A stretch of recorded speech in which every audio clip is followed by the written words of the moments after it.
ആ 5000 രൂപയുണ്ട്. നീ എങ്ങനെയാന്ന് വെച്ചാൽ അയച്ചു കൊടുക്കും. പിടി, നീ ബാക്കി പൈസ കയറി നീ ഓർത്താ.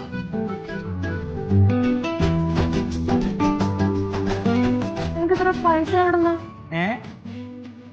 അല്ല നിനക്ക് ഇത്ര പൈസ എവിടെ കിട്ടിയേ? നമ്മളോട് ചേച്ചി നോക്കണേ. അല്ല കൊച്ചിനെ മാലവലതും പണയം വെച്ചാ നോക്കിയതാ.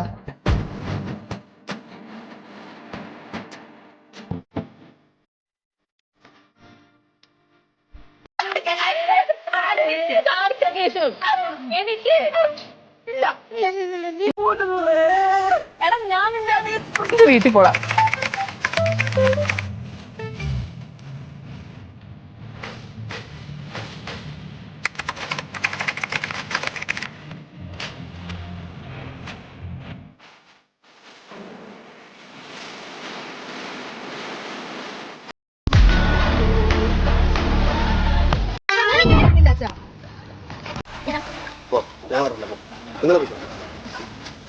ശരി, എന്തായാലും കൊണ്ടുവന്നല്ലേ, പോകുന്നെങ്കിൽ ഒരുമിച്ച് അങ്ങ് പോവാം. കേറി. വളർത്തൊന്നും പറയാടി. എന്താ അളവ് വല്ല പറ്റാ സെക്സൊക്കെ ഉണ്ട്. ഇത് എയർ ജാക്കറ്റ് ഒക്കെ ഒരു പ്രശ്നം വരും. ആ എയർ ജാക്കറ്റ് ഉണ്ടാവും ഇവിടെ.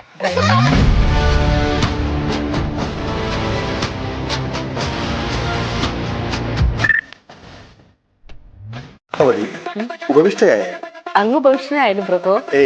ഭവതി ഉപവിഷ്ടയായ ഉപേക്ഷനാവൂ പ്രഭോ. എനിക്കണെങ്കിൽ എനിക്ക് കാലി കഴിക്കും.